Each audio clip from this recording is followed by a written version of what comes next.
Hello students, today we will start class 11th biology chapter 13 photosynthesis in higher plants. Photosynthesis in higher plants में last part तक अपन pigments different type of photosynthetic pigments and जो मैंने spectrum आपको graphical representation के through दिखाया था कि डिफरेंट डिफरेंट वेवलेंथ पर कैसे different different pigments light absorb करते हैं और एक्शन को परफॉर्म करते हैं. Now today we will take photosystem. Photosystem means a photosystem या कहना चाहिए अपने को quantasome is functional unit of photosynthesis. समझ गए ना बच्चों कि फोटोसिस्टम क्या है. या तो अपन इसे क्वांटासोम भी कह सकते हैं, है ना. फंक्शनल यूनिट है फोटोसिंथेसिस की which is made of group of pigments and associated proteins. Okay, photosystem are found in the thylakoid membranes. A photosystem consists of two parts. तो ये तो अपन ने स्टार्टिंग से बात कर ली. थोड़ा सा पहले अपन इसको डीप में समझ लेते हैं फोटोसिंथेसिस को कि थाइलेकोइड की मेम्ब्रेन में पिगमेंट्स ग्रुप में प्रेजेंट होते हैं एंड एक पूरे ग्रुप की को we are called quantasome. Okay, so quantasome को we can say also photosystem, है ना. एंड थाइलेकोइड की मेम्ब्रेन पर लॉट ऑफ क्वांटासोम या फोटोसिस्टम प्रेजेंट होते हैं. ऑलरेडी अपन कई बार इसकी स्टडी कर चुके हैं इस चैप्टर में. बट ऑल सिस्टम एक जैसे नहीं होते. So photosystem is functional unit of photosynthesis which is made up of group of pigments and associated protein. अभी जैसे मैंने आपको स्टार्टिंग में ये डेफिनेशन बताई थी, ठीक है ना. थाइलेकोइड की membrane basically photosystem are found in thylakoid membrane. Okay, now because जो pigments are also present in thylakoid membrane and thylakoid भी टू टाइप की होती है ना. मैंने आपको बताया था, आई थिंक पहले भी बताया होगा कि इस तरह से जब अरेंजमेंट होता है अपन थाइलेकोइड की मेम्ब्रेन का देखें तो इस तरह से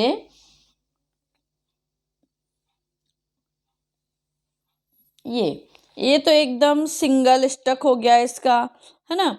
तो सिंगल स्टक में जो है टू टाइप से प्रेजेंट होते हैं. तो एक ही स्टक के फॉर्म में भी होती है और टू स्टक के फॉर्म में भी होती है ना. टू स्टक मीन्स बीच में ये एक ब्रिज की तरह एक दूसरे थाइलेकोइड से जो है कनेक्टेड होता है. ये स्टक इस तरह से ग्रेना अपन ने पढ़ा था ना फर्स्ट पार्ट में. मैंने आपको ग्रेनम ग्रेना आई थिंक ये सब कुछ बहुत अच्छे से मैंने आपको बता दिया था. एक तो एक ही स्टक के फॉर्म में और दो स्टक के फॉर्म में. मतलब यदि मैं सिंगल बना दूं इस तरह से यहाँ पर आपको समझाने के लिए, तो इस तरह से भी अपन इसको समझ सकते हैं. ये एक ही स्टक के फॉर्म में हो गई और ये डबल स्टक के फॉर्म में हो गई, ठीक है ना. इसको बोलते हैं अपन टू ग्रेनम के बिटवीन प्रेजेंट होते हैं, ठीक है. They are name only one thylakoid होता है और ग्रेनम के सीक्वेंस में which is they are discovered not in the sequence they functioning. अब बीच वाले में टू टाइप की सरफेस होती हैं. फर्स्ट तो जो आउटसाइड एक्सपोज्ड होती है हो रही है और सेकंड जो थाइलेकोइड के बीच में है. मतलब अपन देखें इसको, आप देखोगे ना यहाँ पर ये एक तो ये सरफेस हो गई इसकी, है ना. और दूसरी कौन सी सरफेस हो गई, जो ये वाली सरफेस है. दोनों सरफेस में अपन डिफरेंस देखेंगे तो ये तो इसका यहाँ और अच्छे से देख लेते हैं. यहाँ पर ये तो एप्रेस्ड पार्ट हो गया इसका,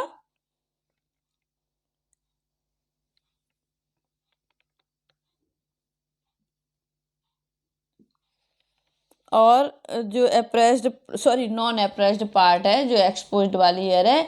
और जो जो मिड में है इन दोनों स्टक के ग्रेना के बीच में जो प्रेजेंट होता है, it is called appressed part.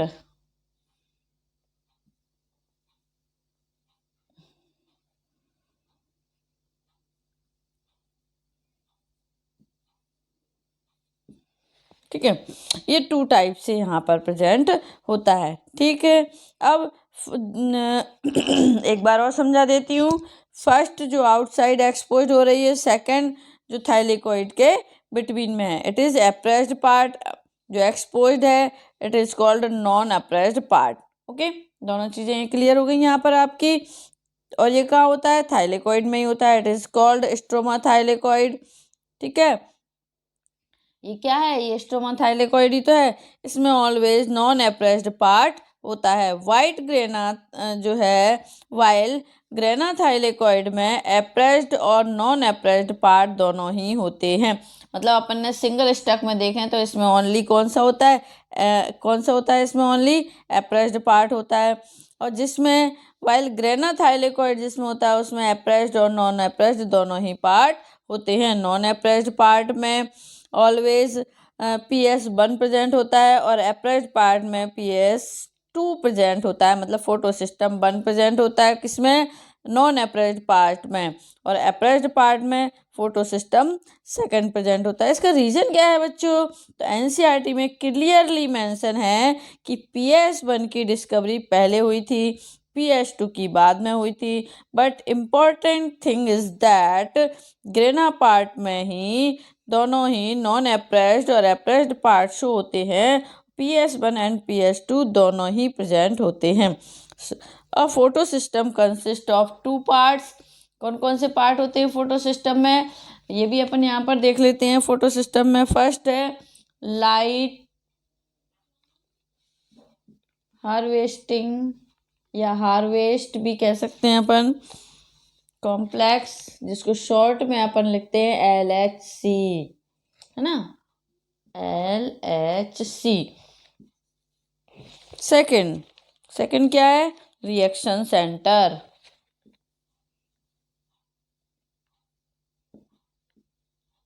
अब अपन इनको समझेंगे थोड़ा सा 1 by 1। Light harvesting complex, light harvesting pigment, ये भी 2 पार्ट्स में डिवाइडेड होता है। लाइट हार्वेस्टिंग पिगमेंट एंड किसमें? प्रोटीन में। तो सबसे फर्स्ट अपन इसको डिस्कस करते हैं। Light harvesting pigment except 1 molecule of chlorophyll A.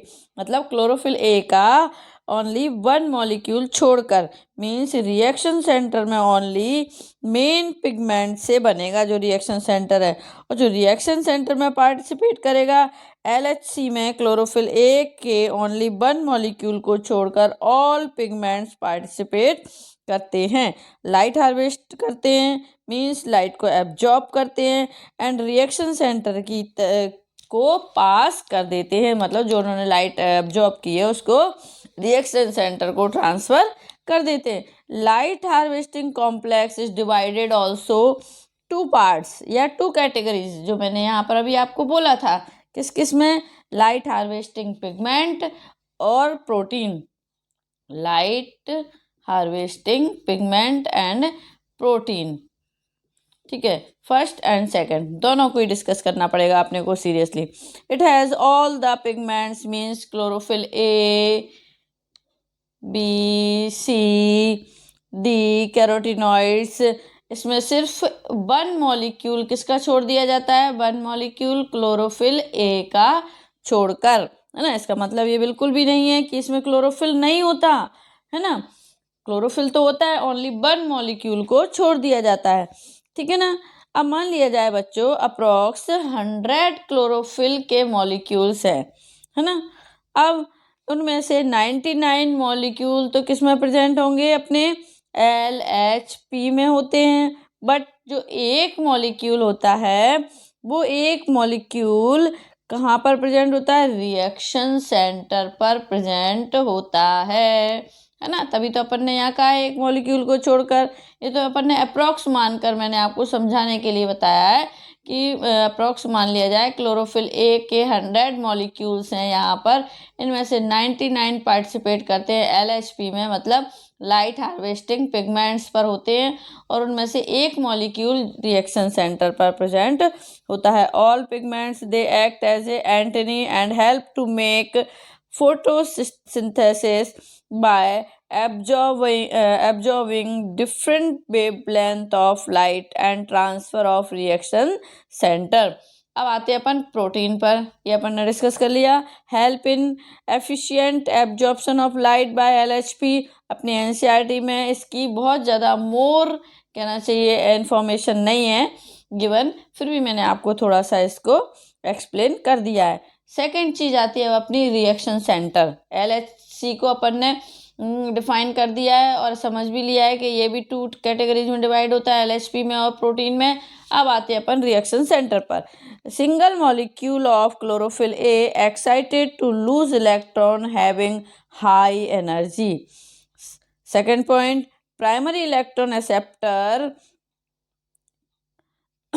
Reaction centre only chlorophyll A के मॉलिक्यूल से बनता है। प्राइमरी इलेक्ट्रॉन एक्सेप्टर ये क्या है? ऑल एनर्जी जब क्लोरोफिल ए के पास आती है तो वो एक्साइटेड होकर इलेक्ट्रॉन को लूज कर देता है और इस इलेक्ट्रॉन को कोई एक रिसीव करता है एंड फर्स्ट टाइम एक्सेप्ट करता है, so we are called primary electron acceptor. इसको अपन इस डायग्राम से बहुत अच्छे से समझ सकते हैं बच्चों।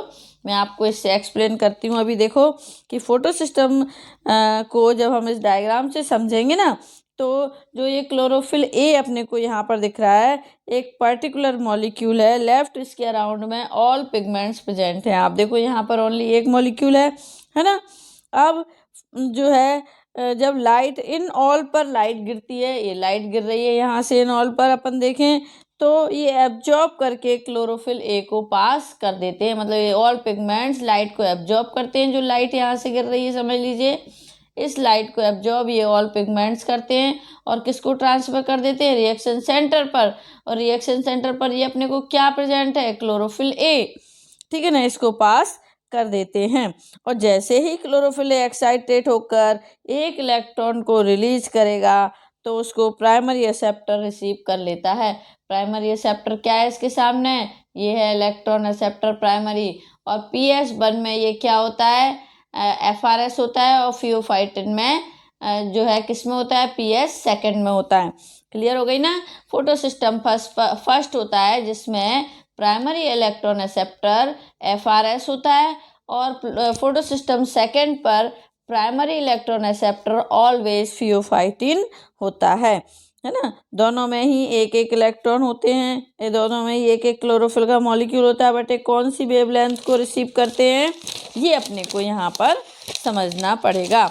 तो बच्चों कौन सी वेवलेंथ को एब्जॉर्ब करते हैं ये, इसकी एबिलिटी के बेस पर ये डिफरेंट होते हैं, है ना। तो इन PS1 क्लोरोफिल ए की वेवलेंथ 700 nm वाली होती है, अपन पहले भी डिस्कस कर चुके, तक ही ये एब्जॉर्ब कर पाता है। उससे कम तो कर सकता है बट उससे एक भी ज़्यादा नहीं कर सकता। जैसे मैंने 700 बोला तो 701 नहीं करेगा ये, है ना। 6, 8, 9 तक तो ये कर लेगा पर इस पर नहीं करेगा और इस पर कर लेगा।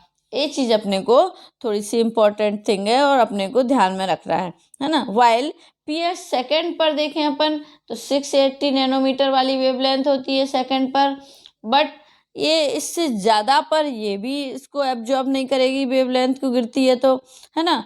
कम पर कर सकती है, मतलब जो दोनों में ही एक जैसी कंडीशन है ना। तो इससे PS1 से प्राइमरी एक्सेप्टर FRS है और PS2 में प्राइमरी एक्सेप्टर फियोफाइटिन होता है। ये तो अपना हुआ क्या? Photo system. अब अपन देखते हैं अब इन फोटो सिस्टम फर्स्ट सेकंड में आखिर डिफरेंस क्या होता है, थोड़ा सा शॉर्ट में समझ लेंगे अपन। फोटो सिस्टम फर्स्ट और फोटो सिस्टम सेकंड अपन देखें PS1 और PS2। इसको थोड़ा सा अपन समझ लेते हैं, यहाँ से थोड़ा ये ड्रॉ करके रफ करके ये वाला डायग्राम।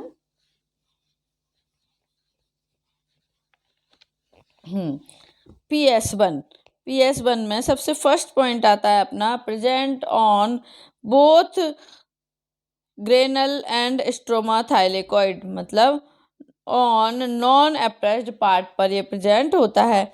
दूसरा देखें अपन इसका, जबकि वाइल अपन PS2 को देखें तो present only granal thylakoid non on apprised part, मतलब ये नॉन अप्रेस्ड पार्ट पर प्रेजेंट होता है, नॉन अप्रेस्ड पार्ट और ये अप्रेस्ड पर और ये नॉन अप्रेस्ड पर। ठीक है, एक पॉइंट हो गया अपना ये।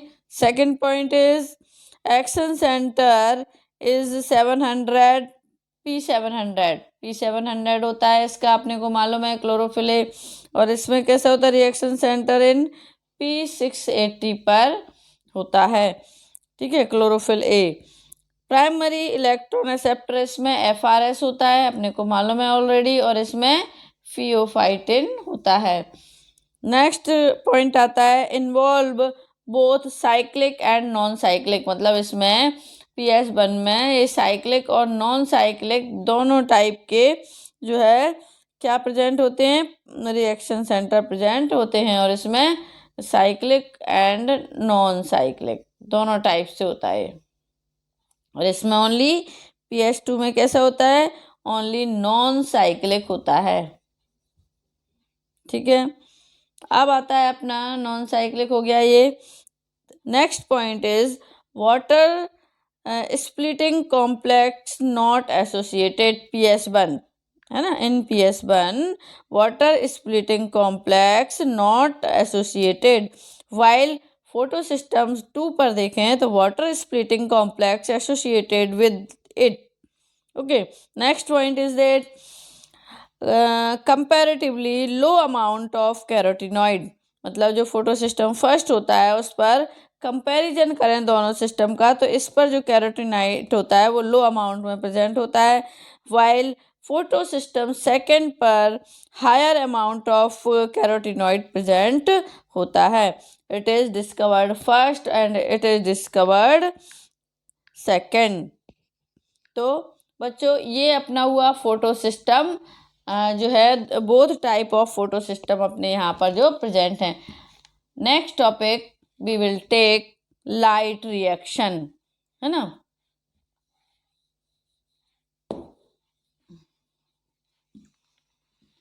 ये थोड़ा सा साफ कर देती हूँ कि लाइट रिएक्शन को भी अपने को इस डायग्राम के थ्रू ही समझना है। और ये जो डायग्राम मैंने ड्रॉ कर रखा है वो इसीलिए कर रखा है कि आपको इजीली समझ में आ जाएगा ये।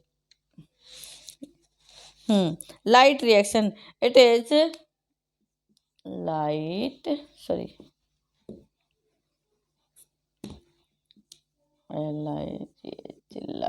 Reaction, it is first step of photosynthesis. ये लाइट डिपेंडेंट मीन्स लाइट की प्रेजेंस में ही हो सकता है, नेम से ही अपने को आइडेंटिफाई हो रहा है लाइट रिएक्शन है ना, which involve absorption of light. First इसका देखें अपन, convert light energy into chemical energy, है ना। कौन कौन सी होती है, ATP, NADP, H+H। Second point is that photolysis of water, means water की जो स्प्लिटिंग करते हैं, है ना, मीन्स प्लांट लाइट एब्जॉर्ब करके उसे केमिकल एनर्जी में कन्वर्ट करता है। और वो केमिकल एनर्जी किस फॉर्म में कन्वर्ट होती है, ATP या NADPH2, या अपन इसको NADPH+H भी कहें तो गलत नहीं है ना बच्चों। Photolysis of water means water की स्प्लिटिंग करते हैं, जैसे वाटर है H2O, ये स्प्लिट हो जाता है H+O2 में, है ना। After that NADPH2 and ATP का यूज कहाँ किया जाता है, अपन ने स्टार्टिंग में पढ़ा था डार्क रिएक्शन में, CO2 के रिडक्शन में यूज किए जाते हैं ये सब। In light reaction, electrons are released from reaction center and these electrons picked up by different electron acceptor stepwise. As I told you, photo system में एक रिएक्शन सेंटर होता है, उसके अराउंड में LHC होता है। LHC मीन्स बच्चों light harvest complex. ये अपनी ऑल एनर्जी रिएक्शन सेंटर को पास कर देता है, जो कि क्लोरोफिल का जहाँ पर क्या प्रेजेंट होता है, एक मॉलिक्यूल प्रेजेंट होता है, ठीक है ना। और वो फिर इलेक्ट्रॉन इमिट करता है या रिलीज करता है। इन इलेक्ट्रॉन्स को different type of receptor step by step इनको क्या करते हैं, एक्सेप्ट करते हैं। अभी मैं इसके थ्रू पूरा आपको समझाऊंगी कैसे करते हैं। ये डायग्राम मैंने इसीलिए यहाँ पर ड्रॉ कर रखा है। और step by step means first तो क्या होता है, इलेक्ट्रॉन जो है रिसीव करता है, देन ट्रांसफ़र कर देता है नेक्स्ट को। दीज इलेक्ट्रॉन एक्सेप्टर्स कहना चाहिए अपने को form an electron transport system consisting of cytochromes. The movement of electron is downhill in the terms on oxidation and reduction और redox potential scale। ये अपनी एनसीईआरटी में ऑलरेडी गिवन है। इस तरह से अपन इसको देख सकते हैं कि इलेक्ट्रॉन यहाँ पर अपन ने पढ़ा इलेक्ट्रॉन रिडक्शन और फिर इसको देखें अपन ऑक्सीडेशन। मतलब इसमें दोनों ही प्रोसेस चलते हैं। नेक्स्ट आता है अपना हियर फोटो सिस्टम से आगे एक इलेक्ट्रॉन ट्रांसपोर्ट सिस्टम भी होता है जो अपने को यहाँ पर शो हो रहा है ना, जिसमें साइटोक्रोम प्रेजेंट होता है। ये देखिए आप यहाँ पर साइटोक्रोम प्रेजेंट है। इस सिस्टम में हर मेंबर पहले इलेक्ट्रॉन लेता है फिर देता है। आपको दिख रहे हैं रेड से एरो दिख रहे हैं, पहले एक इलेक्ट्रॉन ले रहा है एक सिस्टम, फिर इसको ट्रांसफ़र कर रहा है, मतलब पहले एक्सेप्ट कर रहा है फिर डोनेट कर रहा है। तब बच्चों होता क्या है रिडक्शन, देन इलेक्ट्रॉन लूज करता है तो क्या होता है ऑक्सीडेशन होता है। इसके लिए एनसीईआरटी में एक लाइन इम्पोर्टेंट गिवन है, the movement of electron is downhill in the term of an oxidation and reduction और रेडॉक्स पोटेंशियल स्केल, जो मैंने अभी आपको यहाँ पर ये थोड़ा सा एक्सप्लेन किया था। बहुत ज़्यादा डीप में नहीं ले जा रही हूँ मैं आपको। मीन्स स्लोली एनर्जी कम होती जाती है, it is called downhill. Means पहले reduction then oxidation, in other words we can say redox reaction. Okay, इसी टाइप से लाइट रिएक्शन में काम होता है। इन ऑल थिंग्स को हम वन बाय वन समझेंगे यहाँ पर और रिपीट करते हैं एक बार कि इलेक्ट्रॉन सिस्टम से इलेक्ट्रॉन रिलीज करता है, बहुत सारे इलेक्ट्रॉन सिस्टम के कंपोनेंट से निकलेगा, ये अपने को दिख रहे हैं यहाँ पर। और जो कंपोनेंट हैं और इनमें क्या होगी एनर्जी लो होती जाएगी एंड सम कंटेन प्लेसेस पर एनर्जी को हम कन्वर्ट करेंगे किसमें एटीपी में। आप देख रहे हैं ना ये एडीपी एक फॉस्फेट मॉलिक्यूल को एक्सेप्ट करके एटीपी में कन्वर्ट हो गया, मतलब सम प्लेसेस पर एटीपी को भी फॉर्म करेंगे। ये कैसे होगी ये अपने को थोड़ा सा समझना पड़ेगा, ठीक है ना। वेरी फर्स्ट लाइट रिएक्शन होती कहाँ है, इस डायग्राम से अपने को पूरा समझना है कि ये थाइलेकॉइड की मेम्ब्रेन में होती है। ये पीएचई दिया है ना ये। अब यहाँ से जैसे 688 मीन्स कौन सा सिस्टम है ये पीएस सेकेंड, मतलब पीएस2 है। तो जैसे ही इस पर लाइट गिरती है वैसे ही ये एक्साइटेड होकर एक इलेक्ट्रॉन को यहाँ से रिलीज कर देता है और रिलीज करता है।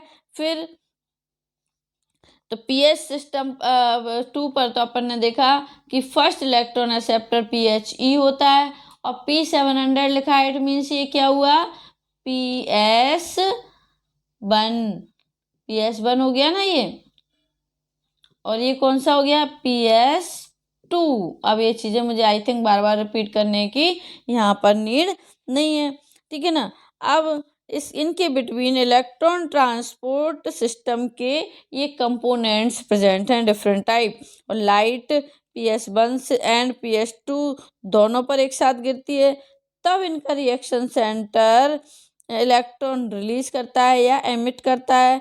तब प्राइमरी इलेक्ट्रॉन एक्सेप्टर दोनों के ही जो डिफरेंट हैं वो क्या करते हैं इलेक्ट्रॉन को रिसीव करते हैं। जैसे PS1 पर FRS प्रेजेंट है और PS2 पर थियोफाइटिन है, ये इलेक्ट्रॉन को रिसीव करेगा। और यदि मैं FRS की बात करूं तो ये क्या करता है, पहले तो इसको रिसीव करता है FRS, फिर इसको FD मतलब फेरोडॉक्सिन को ये जो है किसका क्या कर देता है ट्रांसफ़र कर देता है। इट मीन्स उसका क्या हो गया रिडक्शन हो गया, और इसका रिडक्शन करवाने के लिए FRS इलेक्ट्रॉन लूज कर रहा है। So it is called ferredoxin reducing substance. Basically ये आयरन सल्फर प्रोटीन होता है।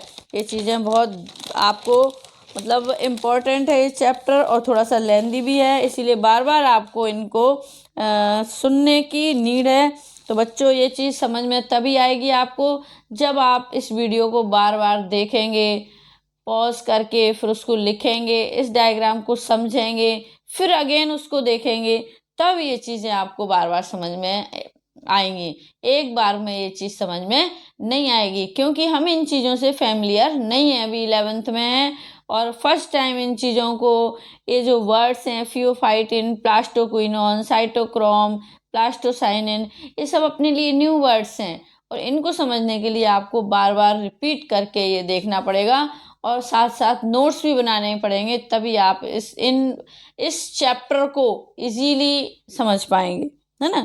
इसीलिए धीरे धीरे थोड़ा थोड़ा पार्ट देखकर समझें और लिखें साथ में। ओके, नाउ P700 यहाँ से इलेक्ट्रॉन लूज हुआ, कहाँ गया, देन प्राइमरी एक्सेप्टर FRS के पास गया।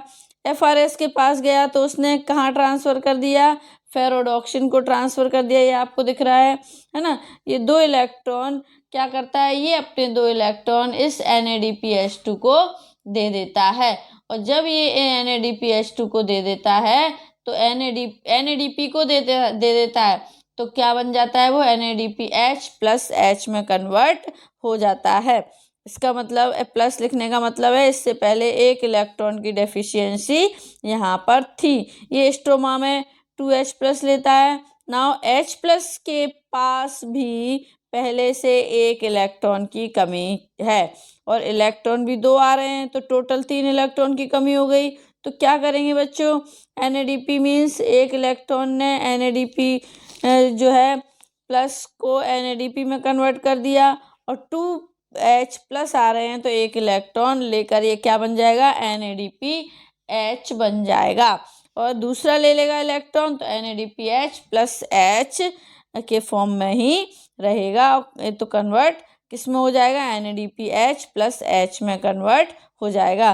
तो बच्चों P700 रिएक्शन सेंटर ने जो इलेक्ट्रॉन रिलीज किए, P700 ने इलेक्ट्रॉन रिलीज किए वो तो वहीं यूज हो गए, तो इस PS1 वाले को क्या करेंगे, अब रिएक्शन सेंटर में इलेक्ट्रॉन की कमी हो जाएगी।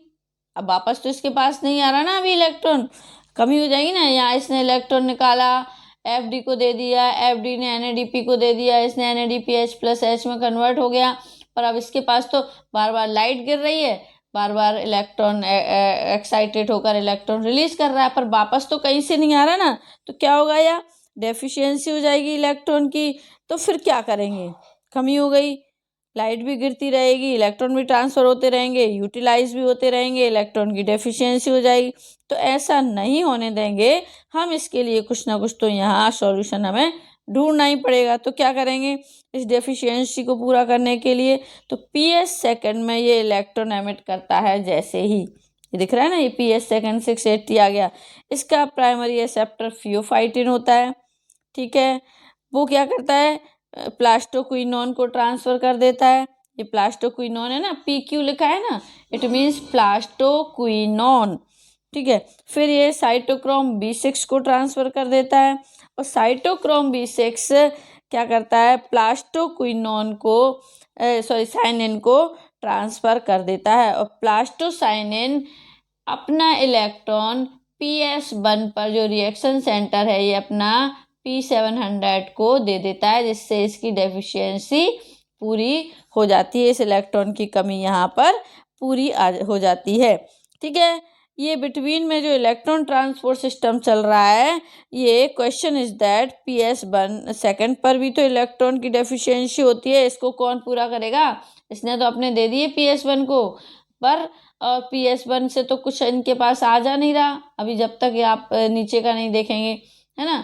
इसकी डेफिशिएंसी, इसमें डेफिशिएंसी आई, PS2 ने इसको पूरा कर दिया, बट इसकी कमी को कौन पूरा करेगा, इसकी कमी को पूरा करने के लिए भी कोई ना कोई सिस्टम तो यहाँ प्रेजेंट होगा ही। तो लाइट रिएक्शन में जब बच्चों सनलाइट गिरती है तब ओनली केमिकल एनर्जी नहीं बनती, along with this photolysis of water भी होता है।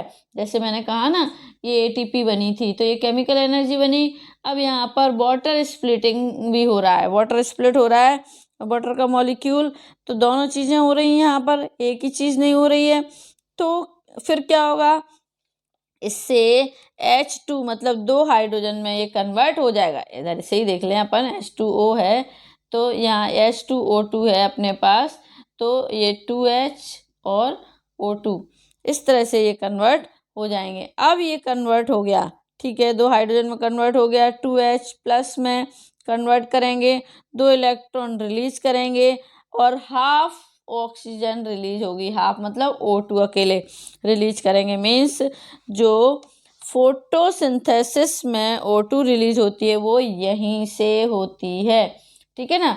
अब यहीं से तो होती है, 2 इलेक्ट्रॉन रिलीज हुए हैं, उनको PS सेकंड का जो रिएक्शन सेंटर है वो ले लेता है और अपनी डेफिशिएंसी को पूरा कर लेता है, राइट।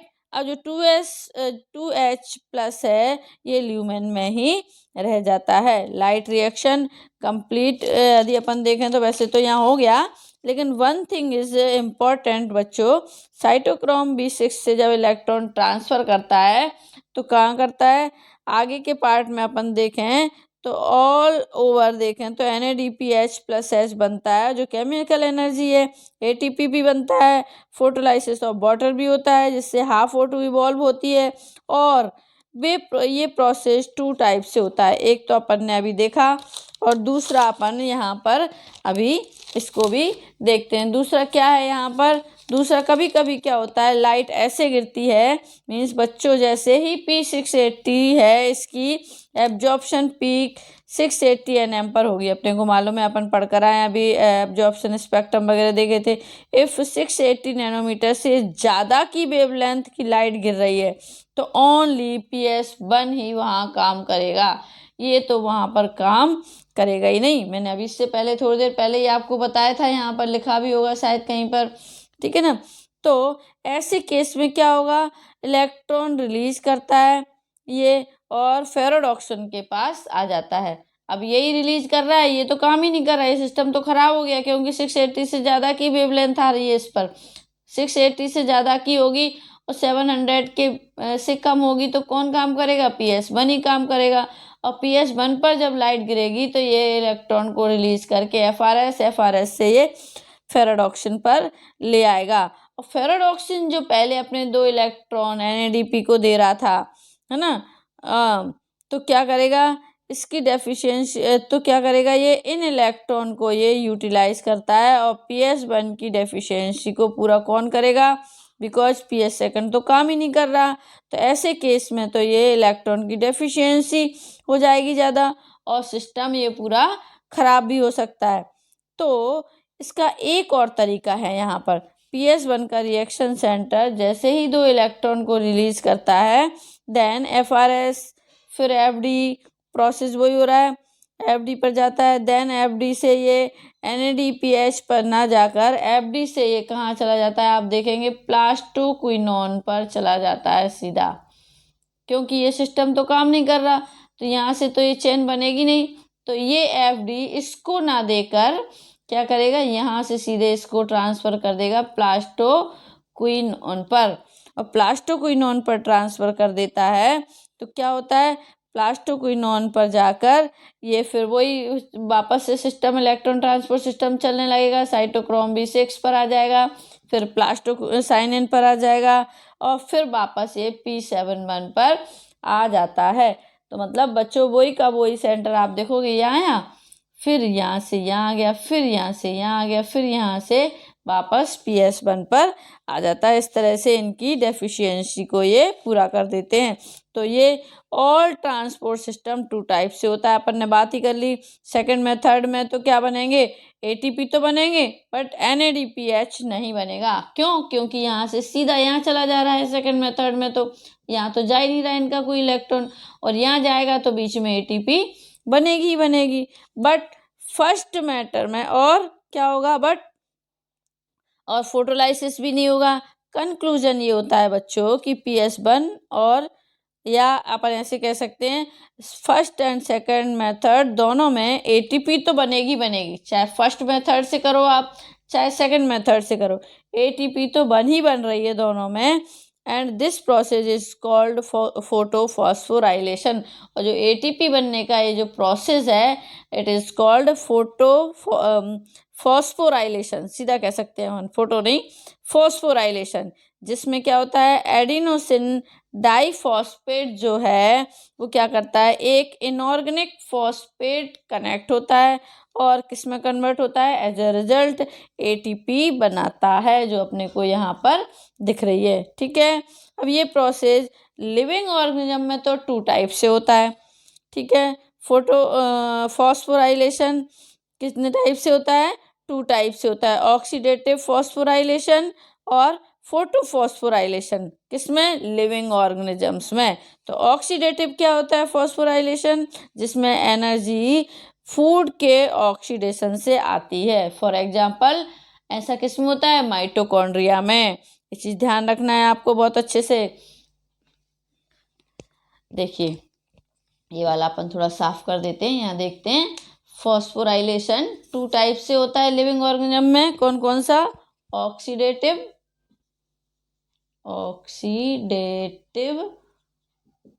फॉस्फोराइलेशन, शॉर्ट में लिख रही हूँ मैं, आप लोग कंप्लीट कर लेना। Second is photophosphorylation. ठीक है, ये 2 टाइप से होता है। तो फर्स्ट तो होता है किसमें, माइटोकॉन्ड्रिया में,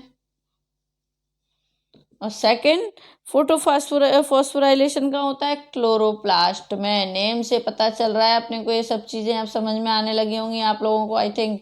क्लोरोप्लास्ट में, जिसमें एनर्जी सनलाइट से आती है, और इसमें काय से आती है, फूड से आती है एनर्जी, पढ़ा था ना अपन ने। ठीक है, अब इस डायग्राम से अपन ने 2 मेथड को स्टडी किया है। ठीक है, चाहे तो एटीपी या NADPH वाला फर्स्ट हो, मतलब जो फर्स्ट मेथड था अपना जो सीधा सीधा चल रहा था, जिसमें NADPH भी बन रहा था और एटीपी भी बन रही थी, या सेकंड मेथड अकेला हो जिसमें ओनली एटीपी का फॉर्मेशन होता है। तो दोनों ही फोटोफॉस्फोराइलेशन दोनों को ही कहते हैं। ये बोथ साइक्लिक और नॉन साइक्लिक टाइप से होता है। जो फर्स्ट मेथड या उसे नॉन साइक्लिक, सेकंड मेथड को अपन क्या कह सकते हैं, साइक्लिक। ठीक है, so we can say that photophosphorylation 2 type से हो सकता है, साइक्लिक भी हो सकता है और नॉन साइक्लिक भी हो सकता है। सो लाइट रिएक्शन को हम 2 टॉपिक से स्टडी करते हैं। एक तो फोटोफॉस्फोराइलेशन को साइक्लिक और नॉन साइक्लिक से लेंगे, क्यों, एटीपी हियर क्यों बनते हैं ये भी अपने को समझना पड़ेगा। सो इसे we will discuss in chemo hypothesis या कीमो ऑस्मोटिक थ्योरी में, अपन इसको नेक्स्ट टॉपिक में समझेंगे। थोड़ा सा मैं साइक्लिक और नॉन साइक्लिक का और आपको यहाँ पर क्लियर कर देती हूँ कि साइक्लिक और नॉन साइक्लिक किस टाइप से होता है, और यदि आपको उसका कभी शॉर्ट नोट आ जाता है तो आप लिख सकते हो उसको। Non cyclic photophosphorylation when P680 जो सेकंड है अपना PS second acquires sufficient amount of light energy, it become excited and emit electrons. ये अपन ने डिस्कस कर चुके हैं already. The electrons with high energy run down an electron transport chain is consisting of a primary acceptor, plastoquinone, cytochrome complex and plastocyanin to कहाँ जाता है, सीधा P700 transfer them to ferredoxin, ferredoxin पर ये transfer कर देता है। Ferredoxin in turn transfer to electrons to NADP which along with the protons is reduce to NADPH। ये ऑलरेडी डिस्कस अपन ये चीज़ें कर चुके हैं, बट साइक्लिक और नॉन साइक्लिक में आप किस तरह से पॉइंट्स लिख सकते हैं, इसलिए मैं आपको ये चीज़ अलग से बता रही हूँ। सेकंड पॉइंट अपन लिख सकते हैं, the electron lost by PS second are replaced by the electron generate by splitting of water. Say next point, since the electron lost by PS second do not come back to it, this process of ATP formation is called non-cyclic phosphorylation। जो अपन ने second method पढ़ा था इस non cyclic है। अब अपन देखते हैं cyclic. Cyclic में क्या होता है, when PS1 means P700 is activated by light, light जैसे ही गिरती है इस पर, it is raised to high energy level and emit a pair of electron, वही चीज आ गई यहाँ पर। These electrons are captured by the primary acceptor which passes them on to ferredoxin, plastoquinone, cytochrome complex and plastocyanin, मतलब यहाँ ना जाकर यहाँ चला जाता है। Finally the de-energized electrons come back to P700. Since the electrons come back to P700, this process of ATP formation is known as cyclic photophosphorylation. Clear? I think बच्चों अब आप लोगों को ये चीज़ बहुत अच्छे से क्लियर हो गई होंगी, फोटो सिस्टम भी एंड लाइट रिएक्शन भी। नेक्स्ट टॉपिक में अपन कीमो ऑस्मोटिक थ्योरी उसमें लेंगे अपन, और उसको भी बहुत अच्छे से समझने की कोशिश करेंगे, जिसमें अपन ATP फॉर्मेशन वगैरह को भी पूरा समझेंगे। Thank you.